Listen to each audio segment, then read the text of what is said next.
नमस्कार बच्चों। तो बच्चों हम बात कर रहे थे आपके यूनिट 3 के लास्ट चैप्टर की प्लांट ग्रोथ एंड डेवलपमेंट, पादप वृद्धि और विकास की हम बात कर रहे थे।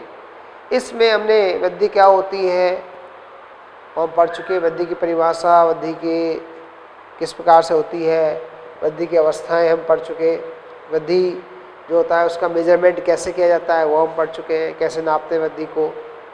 ठीक है, मैंने आपको एक प्रैक्टिकल से समझाया भी था कैसे होती है ऑक्सीलोमीटर द्वारा। तो ये तो हम पढ़ चुके बच्चों। आज हम जो पढ़ेंगे वृद्धि के लिए वो हम पढ़ेंगे बच्चों, वो पढ़ेंगे वृद्धि दर। क्या पढ़ेंगे हम? वृद्धि दर के बारे में पढ़ेंगे। जो वृद्धि दर हमारे पास है बच्चों उसको हम लोग स्टडी करेंगे। और वृद्धि दर कितने प्रकार, वृद्धि जो दर होती है वो कैसे हम मेजर करते हैं, कैसे गणितीय ज्यामितीय रूप से हम उसको चेक करते हैं, कैसे हम समझा सकते हैं उसको, उसके बारे में हम बात करेंगे। ठीक है, अब हम बात करते हैं बच्चों वो ये कि देखो ये मैंने लिखा हुआ है यहाँ पे वृद्धि दर। तो वृद्धि आप जानते हो, तो वृद्धि दर क्या होगी? समय की प्रति इकाई के दौरान बढ़ी हुई वृद्धि को ही वृद्धि दर कहते हैं। इसको ऐसे बोल सकते हो, या हम कह सकते हैं इकाई समय में होने वाली बढ़ोतरी को वृद्धि दर कहा जाता है। इकाई समय में होने वाली बढ़ोतरी में क्या कहते हैं? वृद्धि दर कहा जाता है। कैसे? मान लीजिए मेरे पास ये एक पौधा है, इसकी हाइट 2 सेंटीमीटर है आज, ठीक है, और मैंने कहा कि 12 घंटे बाद या 24 घंटे बाद इसकी हाइट कितनी होगी। अगर इसकी हाइट मैंने 2 सेंटीमीटर 4 सेंटीमीटर हो गई तो मैं क्या कहूँगा इसके लिए कि 2 सेंटीमीटर जो है वो क्या होगी 10 घंटे में बढ़ती है। मान लीजिए 12 घंटे में बढ़ती है तो प्रति घंटे क्या रहेगी, तो मैं उसको मल्टीप्लाई करके निकाल लूँगा, डिवाइड करके। ठीक है, तो यहाँ पे हम बात कर रहे हैं कि कैसे हम बात करेंगे। तो प्रति इकाई समय के दौरान बढ़ी वृद्धि को वृद्धि दर कहा जाता है। वृद्धि दर को गणितीय रूप से व्यक्त किया जा सकता है। बिल्कुल गणितीय रूप से होती है। गणितीय रूप से कैसे करते हैं? मैथमेटिकली हम उसको प्रदर्शित कर सकते हैं वृद्धि को, क्योंकि कैलकुलेशन होती है तो इसलिए मैथमेटिकल रूप से प्रदर्शित कर सकते हैं, मैथमेटिकल रूप से। ठीक है, फिर हमने कहा यहाँ पर कि वृद्धि दर को 2 प्रकार से व्यक्त कर सकते हैं हम। कोई वृद्धि दर होती है उसको हम सामान्यतः पादप के अंदर 2 भागों में बांट सकते हैं, अंगगणितीय वृद्धि और ज्यामितीय वृद्धि। अंगगणितीय वृद्धि इसको अंग्रेजी में बोलते हैं बच्चों अर्थमेटिक ग्रोथ। क्या बोलते हैं?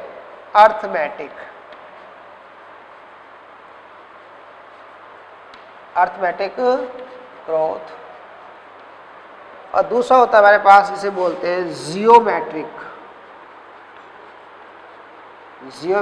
ग्रोथ, या इसे बोलते हैं चरघातांकी वृद्धि। क्या बोलते हैं? चरघातांकी वृद्धि। क्लियर है? 2 तरह की वृद्धि होगी मेरे पास, अंगगणितीय और ज्यामितीय। पहले मैं समझा देता हूँ, फिर उसके बाद हम बात करेंगे लिखा क्या है क्या नहीं है। पहले हम बात करते हैं बच्चों, वो होता है अंगगणितीय वृद्धि की। अंगगणित क्या होती है? यहाँ पर संख्या से बढ़ते हैं 1 2 3 4 5 6 7 8 9 10, ये क्या है? अंगगणितीय है, नंबर वाइज चलते जो, इसे बोलते अंगगणितीय वृद्धि। यदि हमारे पास किसी भी पादप के किसी भी भाग में वृद्धि 1 2 3 4 5 इस क्रम में हो रही है तो उसे बोलते अंगगणितीय वृद्धि। अब आपका ऐसा कौन सा भाग होता है पादप का? बहुत सारे भाग होते हैं। सबसे अच्छा एग्जाम्पल इसका होता है सीड, बीज होता है। बीज के अंकुरण में जब मूलांकुर निकलता है तो उसमें हम इसको वृद्धि को देख सकते हैं और समझ सकते हैं।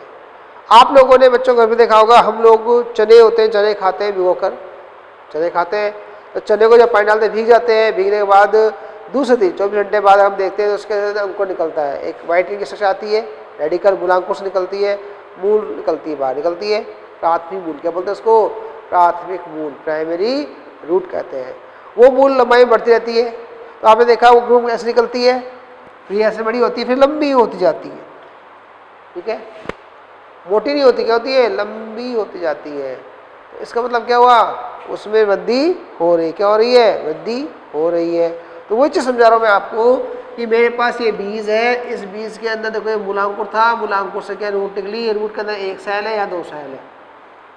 तो यहाँ पर 1 सेल थी, 2 सेल थी, यहाँ पे आप गिन सकते हो 1 2 3 4, ये देखो मैंने बना की संख्या बना रखी है, तो आप गिन सकते हो कि लंबाई जो बढ़ रही है वो 1 बाय 1 स्टेप बाय स्टेप बढ़ रही है। ये बढ़ रही है ना। तो ये जो वृद्धि बढ़ रही है लंबाई इसकी, ये कैसी वृद्धि? ये अंगगणितीय वृद्धि। ठीक है, अब आपकी बात कहोगे सर ये अंगगणितीय हुई कैसे?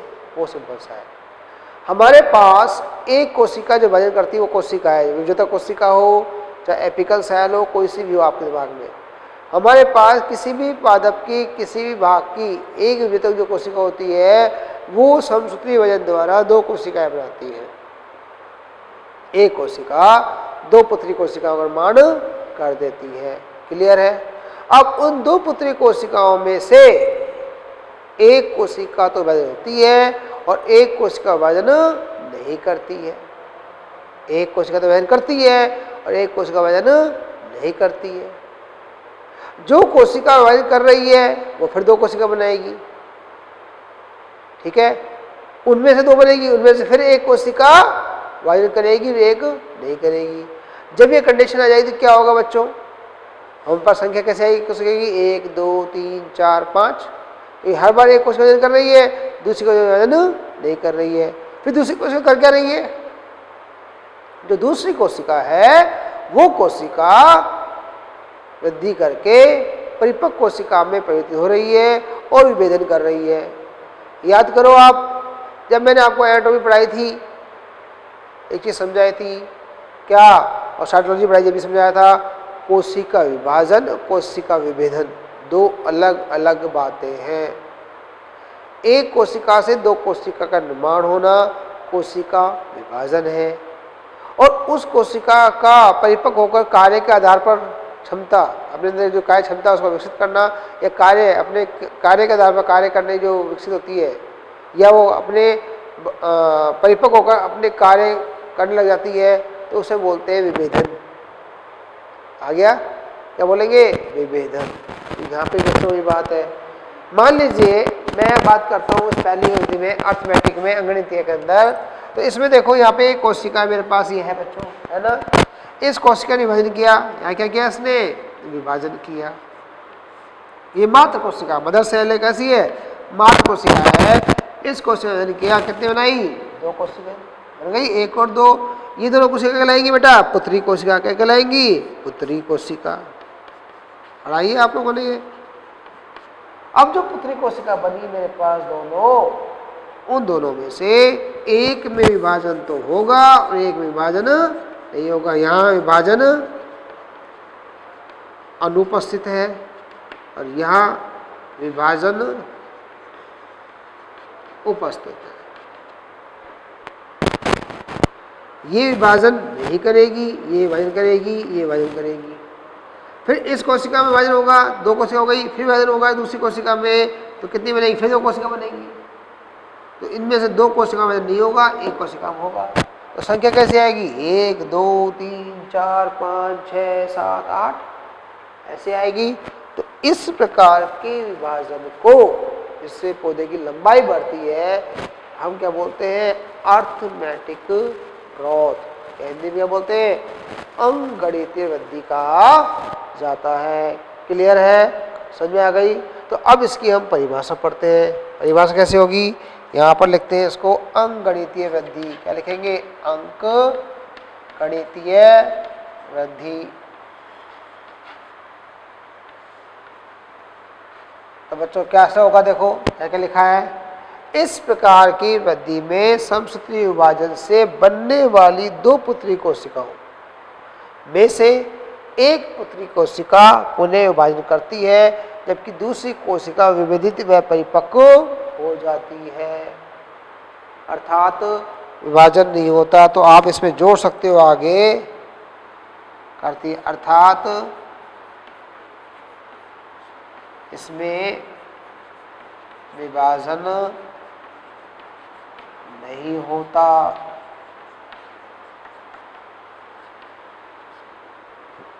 क्लियर है? दो कोशिका बनी हमारी, उसमें से एक कोशिका विभाजन कर रही है और एक कोशिका विभाजन नहीं कर रही है। क्लियर है? जो विभाजन नहीं कर रही है वो कोशिका परिपक्व हो गई, परिपक्व होकर उसने कार्य करना प्रारंभ कर दिया, विभाजन क्षमता खत्म हो गई उसकी। तो ये कहलाती है आपके अर्थमेटिक ग्रोथ। अब इसको समझाए कैसे? तो मैंने समझाया था अभी आपको, अंगगणितीय वृद्धि एक सरल अभिव्यक्ति है जिसे हम मूल के दीर्घीकरण या मूल की लंबाई वृद्धि के दौरान देख सकते हैं या समझ सकते हैं। तो ये बच्चों मैंने आपको बताया था, अभी डायग्राम बताया था कि यहाँ पर ये बीज है, सीड लिखा है मैंने, ये क्या है, प्राइमरी रूट, प्राथमिक मूल। तो इसे हम क्या बोलते हैं बच्चों, इसे बोलते हैं हम लोग प्राथमिक मूल कहते हैं इसको।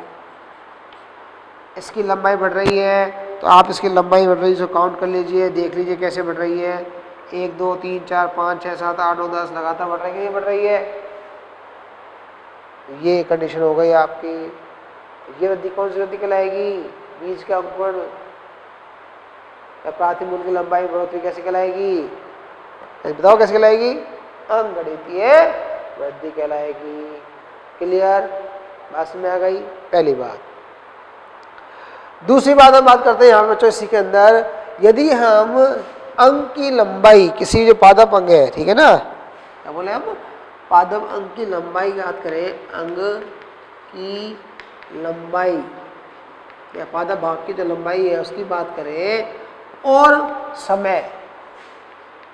समय के मध्य अगर हम ग्राफ खींचते हैं, प्लॉट करते हैं, तो हमें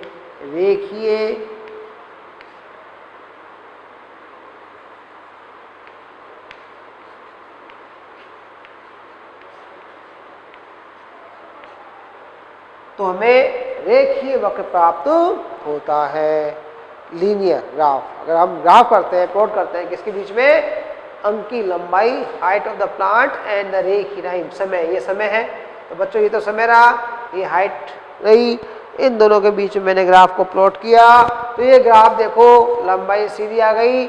इसका मतलब यहाँ अगर बढ़ रहा है, टाइम बढ़ रहा है, अगर मैं कहूँ ये टाइम बढ़ रहा है इधर ऐसे, तो यहाँ पर प्लांट की लंबाई भी बढ़ रही है, इसलिए ये ग्राफ कैसा आएगा, रेखीय। ये कैसा आएगा, रेखीय वक्र आएगा, आएगा कि नहीं आएगा, ये कहलाएगा क्या, रेखीय वक्र आएगा। और इस रेखीय वक्र को हम गणितीय रूप से प्रदर्शित करते हैं। गणितीय रूप से क्या करते हैं, प्रदर्शित करते हैं। कैसे प्रदर्शित करते हैं गणितीय रूप से, देखो इसको हम करते हैं बच्चों LT = L0 + RT, LT + L0 + RT, ठीक है। तो अब 3 नाम आए बच्चों यहाँ पे, एक L, एक R और एक T। 3 नाम क्या है, एक L, एक R और एक T। L फॉर लेंथ, लंबाई के लिए, T फॉर टाइम, समय के लिए, और R क्या है, ग्रोथ रेट, वृद्धि दर, ठीक है। तो हमने समीकरण कैसे लिखी, LT = L0 + RT, जहाँ पे LT क्या है, length of at time, T समय के पश्चात लेंथ क्या है पादप की, L0 क्या है, लेंथ एट टाइम 0, जहाँ से शुरुआत की, इनिशियल स्टेज। R क्या है, ग्रोथ रेट या एलोकेशन पर टाइम, ये आपका वृद्धि दर हो गई। कहने का मतलब है, अगर मेरे पास मान लीजिए पौधा है, मैंने कहा इस पौधे की लंबाई अभी 2 सेंटीमीटर है, कितनी सेंटीमीटर है, 2, ठीक है, और मैं कहता हूं कि 10 घंटे बाद इसकी लंबाई क्या होगी, तो जहां से मैंने शुरुआत की कितनी है, 2 सेंटीमीटर, वो कहलाएगा L0 प्रारंभिक, और 10 घंटे बाद जो इसकी लंबाई आएगी वो क्या कहलाएगा, LT। तो LT क्या हो गया, 10 और 10 घंटे हो गया। L0 क्या हो गया, जहां से स्टार्ट की थी हमने 2 सेंटीमीटर हो गया, कितनी बड़ी, उसको हमने नोट कर लिया। तो क्या हो गया यहाँ पे फार्मूला, LT = L0 + RT, जहाँ LT T समय पर लेंथ L0 0 समय मतलब इनिशियल स्टेज, R वृद्धि दर होती है आपकी, ठीक है। तो इससे हम लोग मेजर कर सकते हैं किसको, लेंथ को। क्लियर है, बात समझ आ गई। अब हम बात करते हैं कि इसको हम अर्थमेटिक ग्रोथ जो होती है इसको समझाएं कैसे, डायग्रामेटिकली हम डायग्राम से कैसे समझाएं इसको। तो यहाँ पर ये डायग्राम मैंने ड्रॉ किया हुआ, देखिए बच्चों, जो भी समझाया था मैंने आपको, वही डायग्राम यहाँ पर ड्रॉ किया हुआ है। यहाँ पर ये कोशिका दिख रही है आपको, ये कोशिका से बोलते हैं मदर सेल या मेसोमेटिक सेल कहते हैं। मदर सेल मात्रा कोशिका हो गई, ठीक है। आप चाहे तो मदर सेल लिख लो, या हिंदी में चाहो तो क्या लिख लो, उसको मात्र कोशिका लिख लीजिए, बात एक ही है। कोई भी कोशिका ले लीजिए आप, मेसोमेटिक सेल क्या बोलेंगे हम लोग, उज्जवल कोशिका हो सकती है। क्या होती है उज्जवल कोशिका, क्यों बोलते हैं, क्योंकि ये जो कोशिका होती है लगातार विभाजन करती है, ठीक है। इस कोशिका ने विभाजन किया, एक कोशिका थी विभाजन किया, कितनी बन गई 1 से 2। इन्हें क्या बोलेंगे डॉटर सेल, या क्या बोल सकते हैं हिंदी में आप कह सकते हो पुत्री कोशिका। क्या बोल सकते हैं इसको पुत्री कोशिका। हमारे पास जो 2 कोशिका बनी बच्चों, इन 2 कोशिका में से एक कोशिका जो होगी वो विभाजन करेगी, एक कोशिका विभाजन एक करेगी। तो देखो मैंने यहाँ निशान लगाया राइट का और क्रॉस का। क्रॉस का मतलब सेल डिवीजन एब्सेंट, कोशिका विभाजन नहीं होगा। राइट मतलब कोशिका विभाजन होगा, यही होगा ना। तो यहाँ पर देखो पहले में राइट है, दोनों कोशिका विभाजन करेगी, कोशिका विभाजन करेगा। सेकंड देखो यहाँ पे क्रॉस है, यहाँ राइट है, मतलब यहाँ विभाजन नहीं होगा, यहाँ विभाजन होगा। तीसरे नंबर देखो यहाँ विभाजन नहीं है, यहाँ विभाजन नहीं है, यहाँ विभाजन होगा, ये कोशिका विभाजन करेगी। फिर देखो 1 2 3 4 बनी कोशिका, इसमें 3 में विभाजन नहीं हुआ, चौथी में होगा। फिर यहाँ पे चौथी का विभाजन करेगी, 2 बनाएगी, 4 5 5 में विभाजन होगा, 4 में विभाजन नहीं होगा। कंडीशन है। आप ऐसे मेंशन कर सकते हो, या आप ऐसे कर सकते हो सर इसका नंबर 1 रखा हमने, इसका 2 रखा, ऐसे भी कर सकते हो, ठीक है ना। चॉइस आपकी है, पर आपको रखना 2 कोशिका है, ठीक है। आप इसको ऐसे लिख सकते हो, अगर आपको ऐसा नहीं है तो इसको 1 नंबर मान लो, इसको 2 में, इसको आप ऐसे मान सकते हो कि 1 नंबर 2 नंबर 3 नंबर ऐसे लिख सकते हो। आप इसको ऐसे लिख सकते हो 1 नंबर 2 नंबर 3 नंबर 4 नंबर, आप इसको ऐसे लिख सकते हो 1 number 2 number 3 number 4 number 5 number, आप ऐसे लिख सकते हो, कोई बड़ी बात नहीं है। लेकिन हम ये मानते हैं कि 2 कोशिका होती है, 200 में कोई सी भी कोशिका, कोई सी भी हो सकती है, लेफ्ट की या राइट की कोशिका हो सकती है, जरूरी है एक ही हो। 2 में से एक कोशिका जो होगी विभाजन भाग लेगी, दूसरी को विभाजन भाग नहीं लेगी। अगर हम बात करते हैं इस एग्जाम्पल की, तो यहाँ पर जो नंबर 1 कोशिका है ये लगातार विभाजन करती रहती है, और बनने वाली कोशिका क्या होती है परमानेंट होती चली जाती है, ठीक है ना। तो ये डायग्राम है किसका अर्थमेटिक ग्रोथ का, अंकगणितीय वृद्धि का क्या है ये डायग्राम है। क्लियर है, समझ में आया। तो आप इसको बना लीजिए, लिख लीजिए, कोई डाउट हो तो मुझसे पूछ लेना।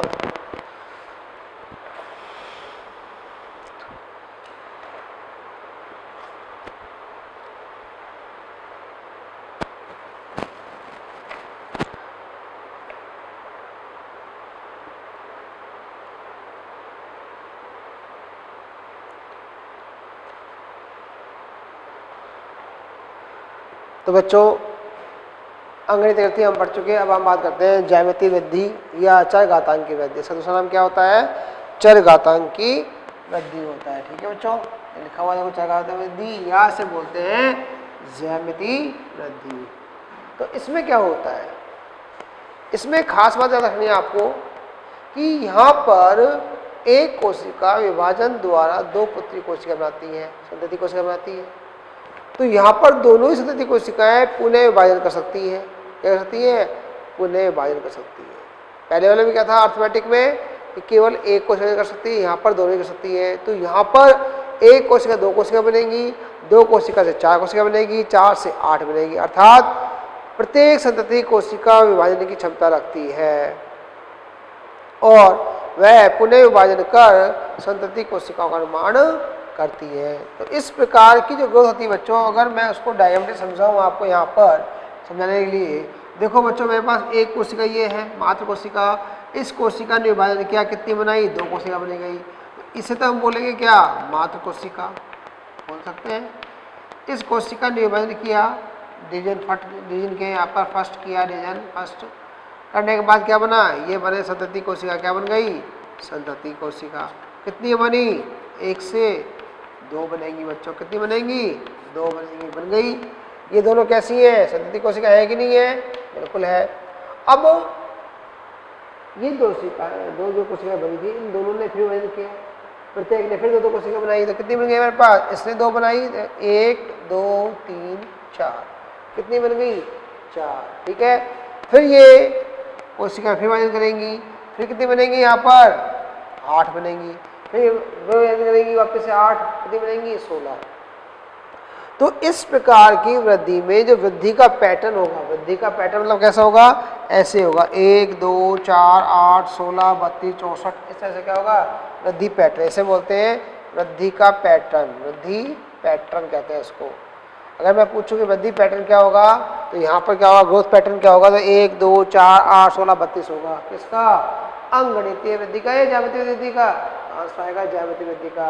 लेकिन अगर यहाँ पर 1 2 3 4 5 होता, तो क्या होता, अंकगणितीय वृद्धि।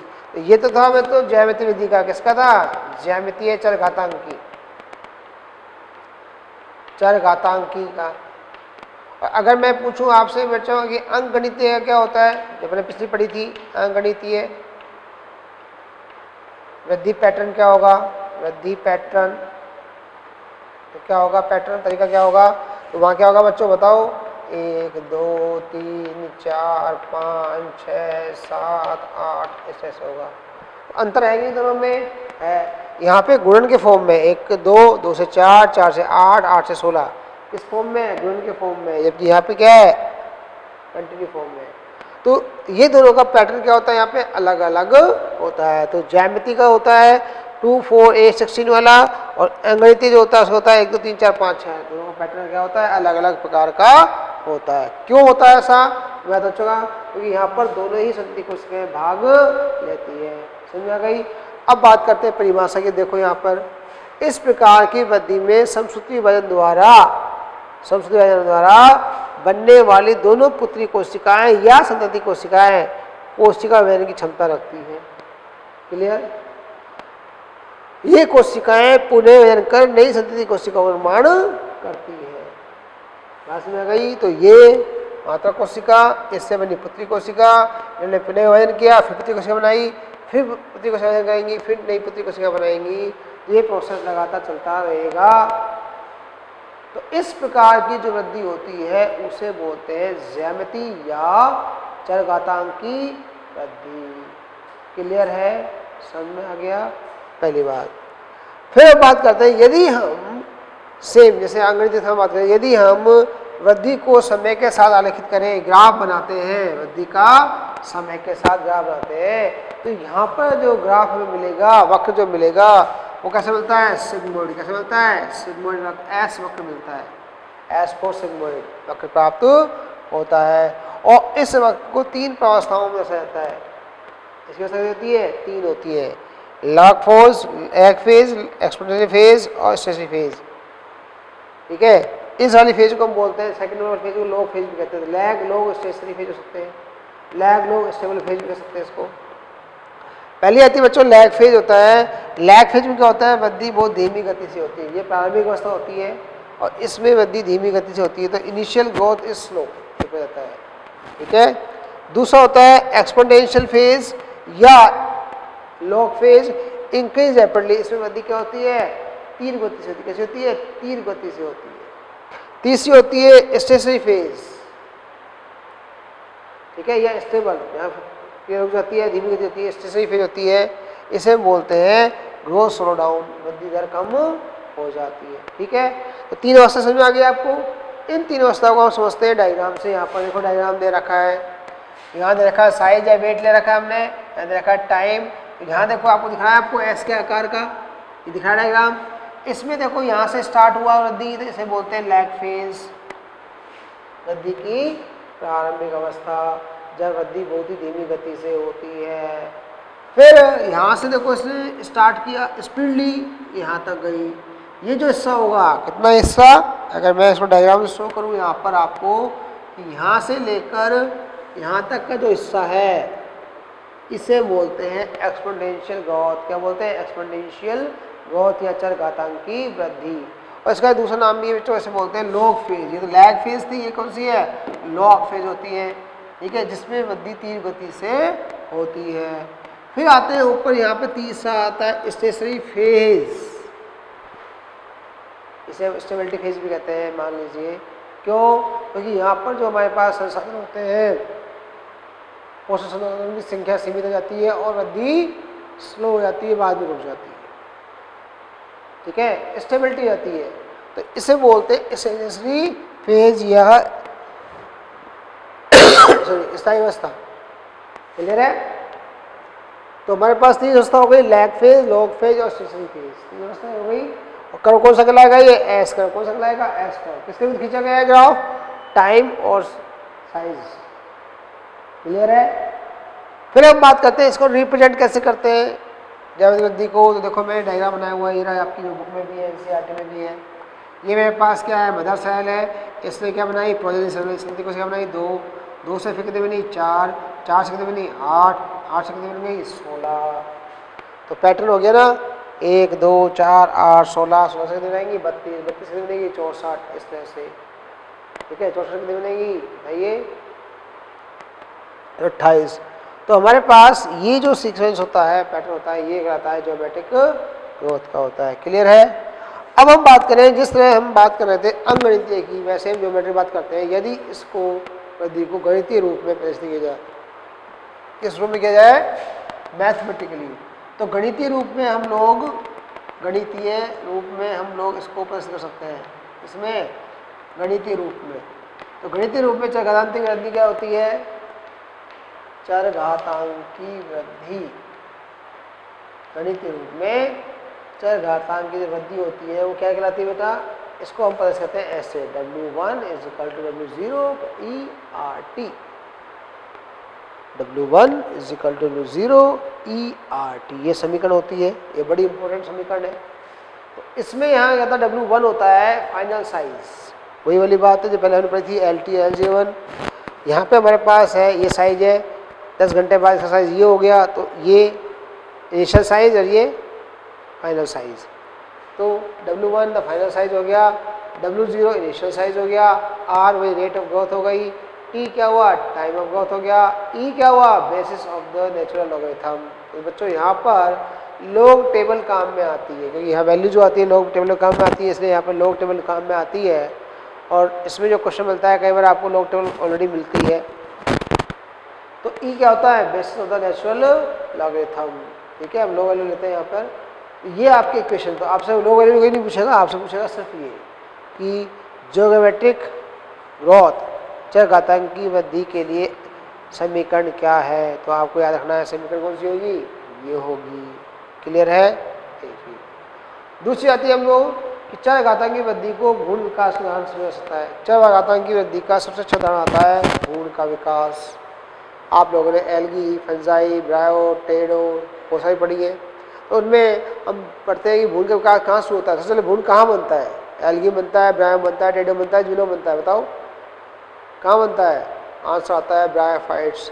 तो ब्रायोफाइट्स से भ्रूण का विकास प्रारंभ होता है, उससे पहले एल्गी फंजाई में भ्रूण नहीं बनता। ठीक है ना। कहाँ से होता है विकास भ्रूण का, वो होता है कहाँ से, ब्रायोफाइट्स से होता है। एक चीज़। दूसरा आपने पढ़ा था ब्रायोफाइट्स के अंदर या एल्गी में बात जाएगा, डेवलपमेंट बात करते हैं तो एल्गी से छोड़ दो, ब्रायोफाइट छोड़ दो, सॉरी फंजाई छोड़ दीजिए, हम भ्रूण की बात कर रहे हैं तो भ्रूण लेते हैं ब्रायोफाइट से। तो ब्रायो, टेडो, जिम्नो और एंजियो, चार आपने पढ़े हैं और चारों में ही भ्रूण का विकास पढ़ा है। ठीक है। एंजियोस्पर्म दो प्रकार पढ़ा आपने, द्विबीजपत्री और एकबीजपत्री के अंदर भ्रूण का विकास पढ़ा है विट फर्स्ट में पढ़ाया आपने। ठीक है। तो बच्चों आपने क्या पढ़ा था इसके अंदर कि जाइगोट जो होता है वो एक कोशिका संरचना होती है, उसमें होता है अनुपस्वेदन होता है, 2 कोशिका संरचना बनती है, 2 में फिर होता है 4 कोशिका बनती है, 4 में होता है 8 कोशिका बनती है, 8 से 16 कोशिका है। तो हम जो पढ़ते हैं यहाँ प्रोसीजर पढ़ते हैं वो क्या पढ़ते हैं कि जाइगोट से बनेगा प्रोएम्ब्रियो और प्रोएम्ब्रियो से बनेगा एम्ब्रियो। जाइगोट क्या बनाएगा, प्राग भ्रूण बनाएगा, प्राग भ्रूण से क्या बनेगा, भ्रूण बनेगा। आवर्त विजय में पढ़ा हुआ है आपने। तो जाइगोट से प्राग भ्रूण बनने की अवस्था क्या कहलाएगी, ज्यामितीय विभाजन कहलाएगी। क्या कहलाएगी, ज्यामितीय विभाजन कहलाएगी। और उसके बाद जो बनेगा वो क्या कहलाएगा, अंगगणितीय। तो एक क्वेश्चन पूछा था मेडिकल में कि भ्रूण के विकास में किस प्रकार की वृद्धि भाग लेती है। तो आंसर आएगा दोनों प्रकार की, अंगगणितीय और ज्यामितीय। पहली बात। ठीक है। एक क्वेश्चन यहाँ पूछे जाए आपसे इस प्रकार से पूछ के ऐसा पूछा जाए कि भ्रूण विकास में भाग लेने वाली वृद्धि कौन सी होती है। ठीक है, ये क्वेश्चन हो गया भ्रूण विकास में भाग लेने वाली वृद्धियां क्रमशः होती है, क्रमशः पूछ लिया, तब क्या जवाब होगा, तब दोनों तो आएंगी, परंतु पहले कौन सी आएगी और बाद में कौन सी आएगी इसको ध्यान रखना है। सिंपली पूछे कौन कौन सी होती है तो बता दोगे आप, लेकिन अगर मैं पूछूं क्रम से होती तो क्या आएगी, पहले आएगी जड़घातांकी ज्यामितीय या चरघातांकी वृद्धि ज्योमेट्रिक, और दूसरे बाद आएगी अर्थमेटिक। क्या आएगी, अर्थमेटिक। तो ये जाइगोट से जो प्रोएम्ब्रियो बन रहा है यहाँ तक की जो कंडीशन है, इस कंडीशन को बोलते हैं हम लोग चरघातांकी वृद्धि। एक जायगोट एक सेल होती है, फिर 2 सेल, फिर 4 सेल, फिर 8 सेल, 16, 32, 64। ये जो वृद्धि होती है जायगोट में से एम्ब्रियो के विकास में, किसमें? जायगोट से एम्ब्रियो के विकास में। कैसी होती है? इसे हम बोलते हैं चरघातांकी वृद्धि। इसके बाद कोशिका विभेदन प्रारंभ होता है। क्या होता है? कोशिका विभेदन प्रारंभ होता है। और कोशिका विभेदन में वृद्धि दोनों प्रकार की होती है, अर्थमेटिक भी हो सकती है और ज्योमेट्रिक भी हो सकती है। लेकिन पहले कौन सी होगी? ज्योमेट्रिक होगी। उसके बाद कैसी होगी? अर्थमेटिक और ज्योमेट्रिक हो सकती है। क्लियर है? बात समझ आ गई? तो अभी मैंने यहाँ पर ये समझाया आपको कि चरघातांकी वृद्धि क्या होती है, उसकी परिभाषा, उसका ग्राफ, उसके डायग्राम और उसका एग्जाम्पल। क्लियर है? बात समझ आ गई? मुझे लगता है आपको समझ में आ गया होगा। फिर भी कोई डाउट आप मुझसे पूछ सकते हैं। ठीक है, अब एक होमवर्क जो आपको दिया है मैंने काम के लिए, कॉपी करने के लिए, इसी में वो है, क्वेश्चन दिया है difference between the arithmetic and geometric growth. अंगगणितीय और ज्यामितीय वृद्धि जो होती है, अंगगणितीय वृद्धि और ज्यामितीय वृद्धि में अंतर बताइए। ठीक है, अंतर आपको लिखने हैं। एक क्वेश्चन में डाला हुआ है नीचे, आपको ये अंतर करना। ये आपका होमवर्क है, क्वेश्चन डाला हुआ है, ये आपका क्या है? होमवर्क। क्या है ये? होमवर्क है आपका, ये जो आपको करना है। इसमें क्या होगा? क्वेश्चन में अंतर कैसे लिखोगे बच्चों? कॉमन से अंतर लिखने हैं। पहला, अंगगणितीय, अंगगणितीय में 2 कोशिकाओं में से एक कोशिका से तृतीय कोशिका भाग लेती है, ज्यामितीय में दोनों लेती है।